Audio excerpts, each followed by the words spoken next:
RTV app వార్తల్ని క్షణాల్లో చదివే అవకాశం ఉంటుంది. ఒక న్యూస్ పేపర్, ఒక టెలివిజన్ ఛానల్ మీ చేతుల్లో ఎప్పుడూ ఉంటాయి. తప్పకుండా వచ్చే 2-3 సంవత్సరాల పాలనలో మంచిర్యాల అనేది విద్య కానీ వైద్యాన్ని కానీ ఒక హబ్గా చేయడంలో ఏ రకమైన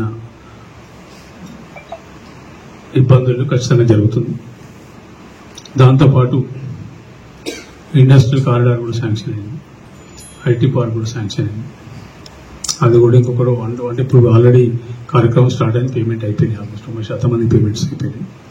ఈ వర్షాకాలం ఇబ్బంది లేకపోతే దసరా లోపల వర్క్లు మొదలుపెట్టి 2 సంవత్సరాల లోపల కంప్లీట్ చేసి పూర్తి చేసి ఎన్నికల కన్నా కనీసం 1 సంవత్సరం ముందు ఈ పార్కులు స్టార్ట్ అయ్యి కనీసం 15,000 నుంచి 2,000 మందికి ఉద్యోగ కల్పన చేయాలనేది ఆలోచన. ఏం చేయాలో అర్థం కాక హిందువుల అంతర్గం బ్రిడ్జి గురించి టీఆర్ఎస్ వాళ్ళు మాట్లాడుతున్నారు. వాళ్ళిద్దరు మాట్లాడుకుని ఈ రోజు నేను మాట్లాడితే నా భూమి ఉంది అంటారు, ఈసారి నేను మాట్లాడా, నువ్వు అది మాట్లాడు, నీ ఇది మాట్లాడతా అని ఈ బీజేపీ వాళ్ళకి అంతర్గం బ్రిడ్జి గుర్తుకొచ్చింది, టీఆర్ఎస్ వాళ్ళకి ఈ ఇండస్ట్రియల్ పార్క్ గుర్తుకొచ్చింది. సరే, సంతోషం, వాళ్ళు ఏ రకంగా మాట్లాడడం స్వీకరించాలి సిద్ధంగా. కాకపోతే మాట్లాడకుండా ఇక మిగిలింది వాళ్ళు వాళ్ళు ఒక ప్రశ్న వీళ్ళు ఒక ప్రశ్న వేసింది. లెక్కలతో సహా చెప్పింది. అక్కడ ఇద్దరికి లెక్కలు చెప్తాను. ఇప్పుడు అంతర్గం బ్రిడ్జి గురించి పెద్ద మనిషి మాట్లాడాడు. సరే, ఆ పెద్ద మనిషి ఇంతవరకు పోటీ చేసింది కానీ ప్రజా జీవితాలు ఎప్పుడు లేదు, ప్రజలకు చేసింది లేదు, పోటీ తెచ్చుకోవాల్సింది ఏం లేదు. ఇక్కడ ప్రాంతంలో జరిగే సమస్యలు ప్రజల ప్రాంతంతో అటాచ్మెంట్ లేదు. ప్రాంతంతో ఎవరికైతే అటాచ్మెంట్ ఉందో వాళ్ళు మనస్ఫూర్తిగా ఇప్పుడు చేయలేదు. అందుకే అంటే మనిషి అంటే ఆడలు కానీ మూగలు. మనిషికి 3 రకాలుగా మాట్లాడతారు. ఒకటి పెదవులతో మాట్లాడతారు. పెదవులతో మాట్లాడేది ఈ కడప దాటా వెళ్ళిపోతారు. ఇంకోటి గొంతుతో మాట్లాడతారు. గొంతుతో మాట్లాడేది గేట దాకా పోతారు. ఇంకోటి బాటు మీద ఆడతారు. ఉదయం అంతరాల నుంచి మాట్లాడతారు. అది మాత్రం పర్మనెంట్ ఉంటుంది. ఈ ప్రాంతంతో ఏ రకమైన బంధం లేదు ఆయనకు, బీజేపీ ఆయన. ఈ ప్రాంతవాసి కాదు. ఏదో ఇక్కడ సరే వాళ్ళని ఆయన ఏదో బతకడానికి వచ్చినా ఆయన వచ్చి చదువుకున్నాను కానీ ఈ ప్రాంతం మట్టితోటి కానీ జనంతో ఏ రకమైన సంబంధం లేదు, బంధం లేదు. 4 లక్షలు అంటాడు, అప్పుడే 25 కోట్లు అంటాడు, అప్పుడే 200 అంటాడు, అప్పుడే 500 అంటాడు. నాకు అర్థం కాలేటుంటుందో. ఒకసారి భూమిని ఏం కొంటలేదు. భూమి అనేది తెలంగాణ ఇండస్ట్రియల్ ఇన్ఫ్రాస్ట్రక్చర్ కార్పొరేషన్. ఏ ఇండస్ట్రియల్ పార్క్ అయినా భూమి అనేది వాళ్ళే. భూమి బదలాయింపు కూడా వారి పేరు మీద జరుగుతుంది. ప్రభుత్వ కార్పొరేషన్ వాళ్ళు, ప్రభుత్వ రంగ సంస్థలు ఎవరు కూడా పైసలు క్యాష్ ఇవ్వరు. అంటే 13.5 కోట్లు వాళ్ళకి ఇచ్చి మరి నాకు 30 కోట్లు 50 కోట్లు క్యాష్ తెలియదు. మనకు ఇక అట్లా ఇస్తే మరి నిలబెల్లి ఆయనకి ఎంత ఇచ్చారు అని చూడాల్సి వస్తుంది.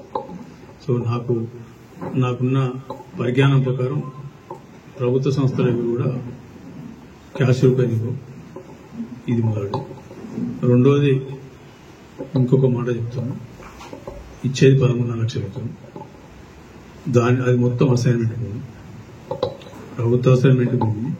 వాళ్ళకు ప్రజలకు డబ్బులు ఇవ్వకుండా తీసుకునే వెసులుబాటు అయినా కూడా వాళ్ళకు నష్టం జరగాలనే ఉద్దేశంతో చేయడం జరిగింది. రెండోది, ఈ ఇండస్ట్రియల్ పార్కు ఈ మన కాన్సెంట్ మీటింగ్లు మొదలుపెట్టక ముందు అక్కడ భూములను 4 లక్షలకు 6 లక్షలకు హైయెస్ట్ 7.5 లక్షలకు అమ్మడం జరిగింది. సరే, అమ్ముడినా వాళ్ళకి రిజిస్ట్రేషన్ కాదు, అది వేరే సంగతి, కానీ ఎక్కడో అమ్మడం జరిగింది. ఈ రోజు 13.5 లక్షలు ఓన్లీ భూమి ఇస్తున్నాం, మనం భూమికి పైసలు ఇస్తున్నాం. దాంతోపాటు 150 గదాల ప్లాట్ ఇస్తున్నాం. ఒక్కసారి ఏదైతే లేఅవుట్ డెవలప్ చేసిన తర్వాత 15 లక్షలకు తక్కువ ప్లాట్ ఇవ్వడు. అంటే ప్లాట్ వాల్యూ 15 లక్షలు ఉంటుంది. ఇల్లుకు 6 లక్షలు, 25 లక్షలు వస్తుంది. 6 తారీఖు తర్వాత ఏ డేట్ ఫిక్స్ చేసిన మంచిది. ఏదో పోలీసులు అవసరం లేదు, మీ కార్యకర్తలతో మా కార్యకర్తలు ఇద్దరే ఉన్నాం, ఐబీలో పెడదాం, ఓన్లీ పత్రికా సోదరులకు ఇవ్వలేదు.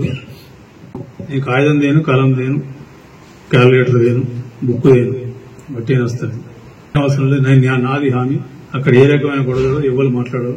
ఆయనకి ఎంత చెప్పాలో అంత చెప్పండి. కాకపోతే టేప్ రికార్డు, అరిగిన టేప్ రికార్డు పెట్టినట్టు ఒకటే సోది మైక్ అందుకు పెట్టి కాకుండా స్ట్రేట్ గా ప్రశ్న అడుగుతాడు. 100 ప్రశ్నలకు జవాబు చెప్తాను. నేను అడిగిన ప్రశ్నకు సమాధానం చెప్పండి. ఎందుకంటే నేను గడిచిన 8 సంవత్సరాలు ప్రశ్నలు చెప్తూనే ఉన్నా కానీ నా ప్రశ్నకు సమాధానం లేదు. తెల్లారి మళ్ళా 2 రోజుల తర్వాత ఇంకా అదే దాన్నే చెప్పింది మళ్ళీ చెప్తారు. కొన్ని రోజులు హనుమంతరావు పంచాయతీ అయిపోయిన తర్వాత ఇంకో పంచాయతీ అయిపోయింది. హనుమంతరావు పంచాయతీ నేను నిజంగా రోడ్డు మీద తీసుకొస్తే అయ్యేవాడికి ఇద్దరు గోదావరి బ్రిడ్జికి వెళ్ళి దుఃఖిస్తారు.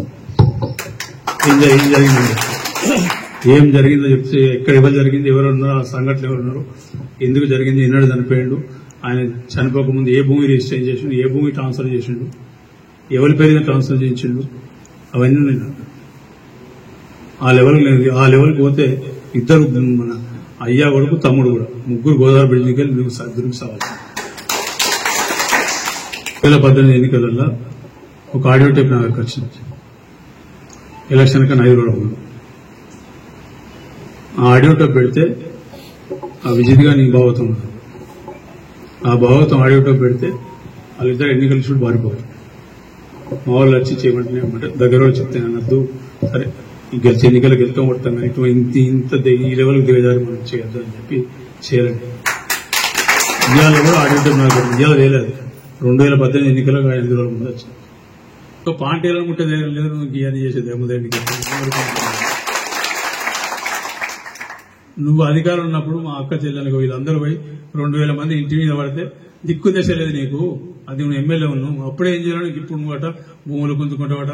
ఒక్క పాంటేలోడు ఆడు గట్టిగా మాట్లాడితే జంగలేసుకుంటుంది, నువ్వు మాట్లాడదు. ఇవన్నీ పనికిరాని మాటలు, చదవని మాటలు మాట్లాడదు. ఇవి అయ్యే వాస్తవాలు కావు. నువ్వు గెలిచేది లేదు, నీ ప్రభుత్వం వచ్చేది లేదు. రేపు స్థానిక సంస్థలు చూసుకున్నాం కదా, మొదలు వస్తానే కదా స్థానిక సంస్థలు ఎన్నికలు, ఆడ చూసుకున్నాం. ఆ తర్వాత ఎన్ని ఎవడైనా మాట్లాడినా రేపు వచ్చే మరిన్ని వీడియోస్ కోసం ఛానల్ ని సబ్స్క్రైబ్ చేయండి. లేటెస్ట్ అప్డేట్స్ కోసం వాట్సాప్ ఛానల్ ని ఫాలో చేయండి. అండ్ లింక్ డిస్క్రిప్షన్ లో ఉంది.